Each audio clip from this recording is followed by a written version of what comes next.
1,000 years of magic. A bedtime tour of the wizarding world's deepest lore tonight. I am not going to tell you a made-up story at all. Instead, let me sit at the edge of your bed and quietly walk you through a world you already half believe in. Haya, a world of 1,000-year-old castle and wands that choose their owners. And let me show you the strange and beautiful machinery underneath it. So let your breathing go slow, and we will wander through the lore together until you drift off somewhere among the towers. I should say first what this is and what it is not. This is not the adventure you already know, the boy and the scar and the long war. We are not going to retrace any of that tonight.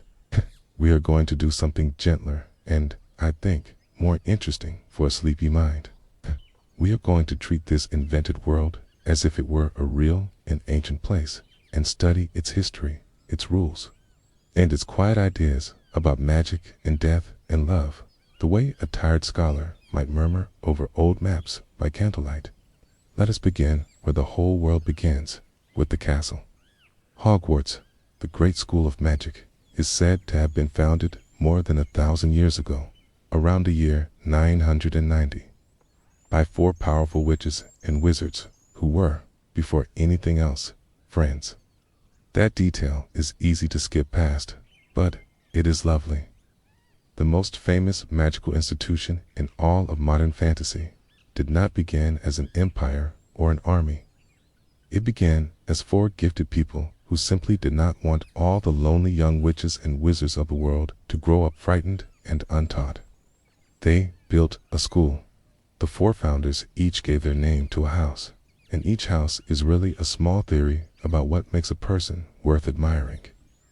There is the house of the brave, who prize courage and daring above all. There is the house of the loyal, who value patience, fairness, and honest hard work. There is the house of the clever, who treasure wit, learning, and a curious mind. And there is the house of the ambitious, who admire cunning, resourcefulness, and the will to become something more than they were born. Now, here is the first piece of analysis I want to leave with you, because it is more clever than it first appears. The story could have made these 4 houses into 4 kinds of people, fixed and final, the way some other series sort their characters into rigid factions. But it did something subtler. The enchanted hat that sorts the students does not only read who you are, it listens to who you wish to be. A student can ask it silently for a different fate, and it will weigh that wish. And so, the whole sorting becomes a quiet argument that runs under everything. Your character is not only the cards you were dealt. Your character is also, and maybe mostly, the things you choose.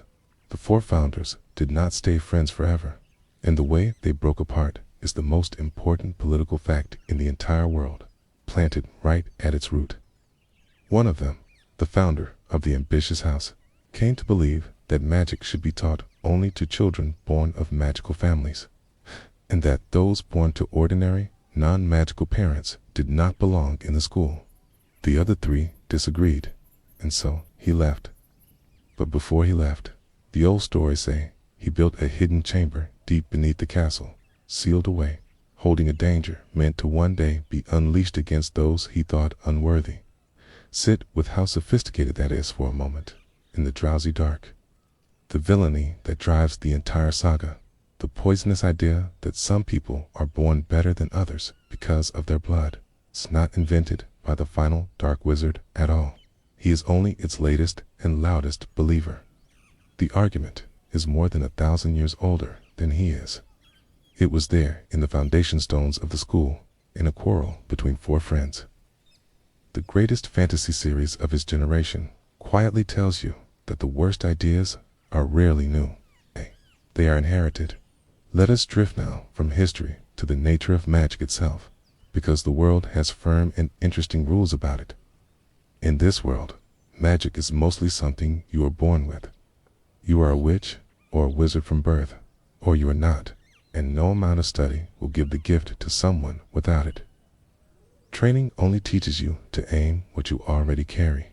A wand focuses it, its words and small, precise movements shape it, but the spark is in the blood and the bone from the very beginning. This is worth comparing gently to how other worlds handle the same question, because the choice tells you what a story is really about. In Ursula Le Guin's older and quieter Earthsia, magic is earned through long study and the learning of true names. In her wizard school on the Isle of Roke was murmuring away in books decades before this castle was ever imagined. In other modern fantasies, magic is a strict system of laws, almost a science, where anyone who learns the rules can wield it. But here, magic is inborn, a birthright. In the instant you make magic a birthright, you have built a world where someone, somewhere, will start arguing about whose birth is purer. The blood purity war is not bolted on. It grows directly out of the kind of magic the world chose to have. Now, let us talk about wands, which deserve a whole sleepy chapter to themselves. In this world, the finest wands are made by an old family of wand makers, and each wand has at its heart one of three rare magical substances. There is the tail feather of a phoenix, there is the heartstring of a dragon, and there is the hair from the tail of a unicorn. 3 cores, each giving a wand a different temperament, the way 3 different woods give a violin a different voice. And the deepest rule of wand lore is a strange and beautiful one. The old wand maker believed that it is the wand that does the choosing, not the witch or the wizard. A wand, in this telling, is almost alive. It learns from the hand that holds it. It grows loyal, and it can change its loyalty if it is won away by someone who defeats its owner. Think about what that quietly says. Power here is not a possession you simply own. It is a relationship, and relationships can turn.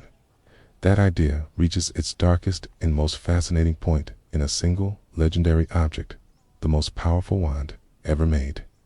In the lore, it carries a long and bloody history, passing down the centuries from hand to hand, because so many wizards murdered to possess it.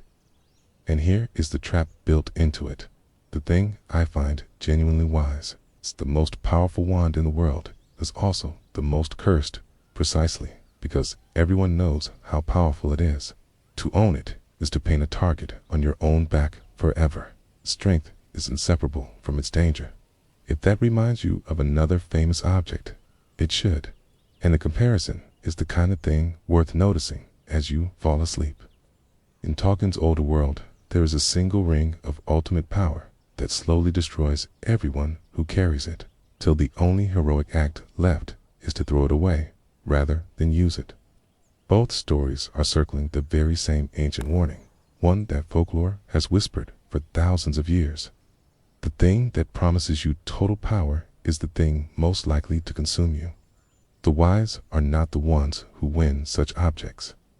The wise are the ones who can put them down, which brings us, softly, to the most haunting piece of lore in the whole world, a fable told to magical children the way we tell ordinary children fairy tales. It is the tale of 3 brothers who, long ago, outwitted death on a dangerous road and were each offered a gift in return. The eldest, a proud man, asked for an unbeatable wand and was soon murdered for it in his sleep. The second, a grieving man, asked for the power to bring back the dead and received a stone that returned only cold and distant shades of those he loved until his sorrow undid him. And the youngest, the humblest, asked only for something to let him walk on unseen by death, and so was given a cloak of invisibility. The youngest brother lived a long and full life, and when at last he was very old, the story says he greeted death not as an enemy but as an old friend, and went with him willingly. 3 brothers, 3 gifts, and only one of them wise. And the wisdom is not cleverness or strength. The wisdom is acceptance. The brother who tries to defeat death with power dies fastest. The brother who tries to defeat death with grief is destroyed by it. Only the brother who makes peace with his own ending gets to live. For a story so full of spells and danger, its deepest fable is a quiet little sermon about not being afraid to let go. Now hold that fable in one hand and in the other hand, hold the single darkest piece of magic in the world. Because the two are mirror images, and the whole saga lives in the space between them. The darkest magic is a way of cheating death by tearing your own soul into pieces and hiding the fragments inside ordinary objects, anchoring yourself to life so that you cannot truly die while even one fragment survives. To make such an object, the lore says, you must commit murder, because only killing rips the soul apart. It is the foulest act in the entire world. And here's the thing that makes it more than just a scary idea. This is one of the oldest fears in all of human storytelling, dressed in new robes. In old Russian folklore, there is a deathless sorcerer who hides his own death inside a needle, inside an egg, inside a duck, locked away so that no blade can reach it. In countless myths, there is the figure who externalizes his life into a hidden object to escape his ending. The magical world simply gave that ancient terror a name and a method. It set it directly against the fable of the three brothers, so that the entire war becomes a single argument. One path tries to escape death by clinging and tearing and killing. The other path accepts death and is somehow freer for it. The villain's whole tragedy is that he chose the wrong brother to be.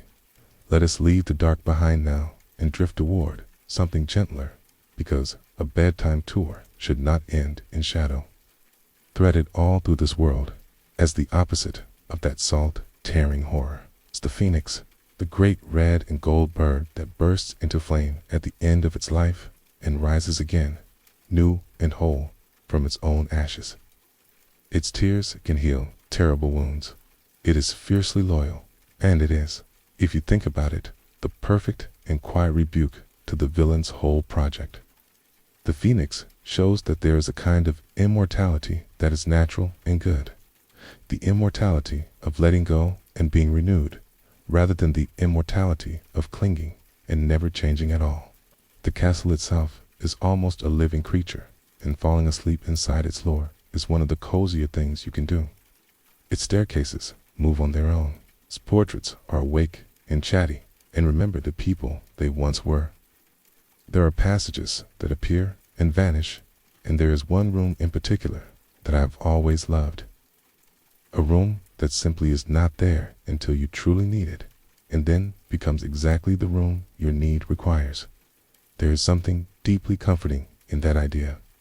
A room that arrives only when you genuinely need it and gives you precisely what you were missing.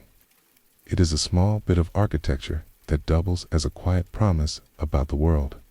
I have always thought it telling, too, that the school's own motto, carved in Old Latin, is not some grand boast about glory or power. It's translated. It is a piece of cheeky and excellent advice. It warns you, simply, never to tickle a sleeping dragon. 1,000-year-old school of immense magical power. And the wisdom it chooses to engrave above its name is a gentle joke about leaving well enough alone.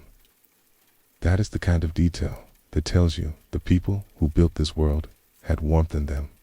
The world also takes death seriously and refuses to make it cheap, which is rarer than you might think and worth a sleepy thought. Magic here can do staggering things, but it cannot truly raise the dead. The enchanted stone of the old fable returns only echoes, not life. There is a mysterious veil deep in the heart of the government's most secret department, beyond which the dead have simply gone, and from which no one returns. Even time travel exists, but it is hedged with strict and fearful rules, and the world is careful never to let it become an easy undo button for grief. The story insists, again and again, that loss must keep its weight. A world where death meant nothing would be a world where nothing meant anything at all. Let me say a word about the mentor, because the figure of the wise old guide is one of the load-bearing pillars of this kind of story, and this world's version is unusually honest. The great mentor here is brilliant and kind and patient, but he is also, the lore reveals, a man with a dark and ambitious youth, real regrets and secrets he keeps too long. Compare him to the other famous guides, the Grey Wizard, who shepherds a fellowship through Tolkien's world, or the Old Knight, who first speaks of an unseen energy that binds the galaxy together. They are all descendants of the same ancient figure, the wizard Merlin of the old Arthurian legends, who, in this very world, is honored as a real historical wizard with an entire order of merit named after him. This mentor is the most flawed of them, and that flaw is the point. He is wise, not because he was always good, but because he learned the hard way from being less than good.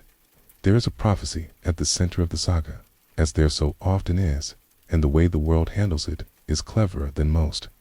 A prophecy is spoken that a child will be born with the power to undo the dark wizard.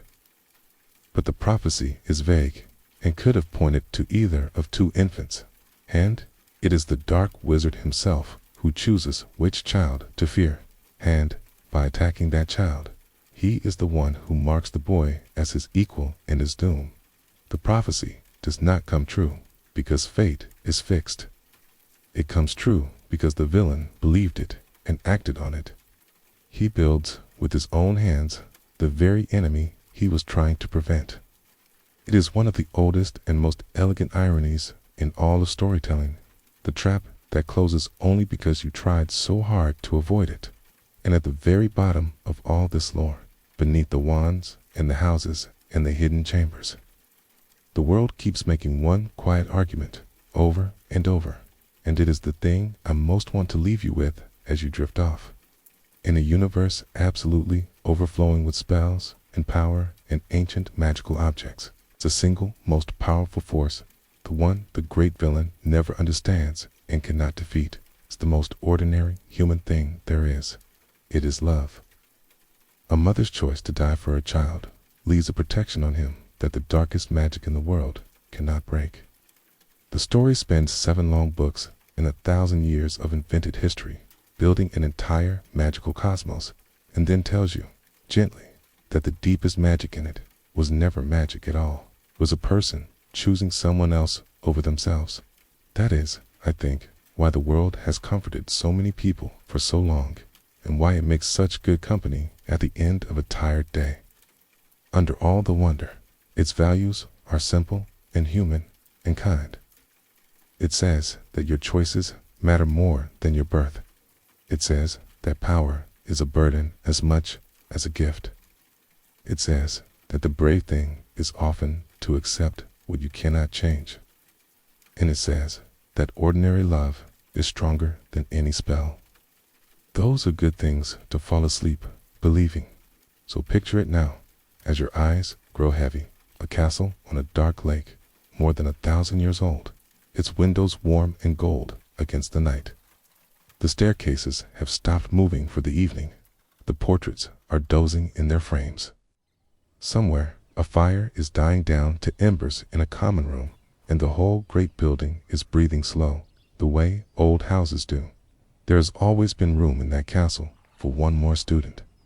That was the entire reason the 4 friends built it all those centuries ago, so that no young person with a strange gift would ever have to feel alone and unwelcome in the world.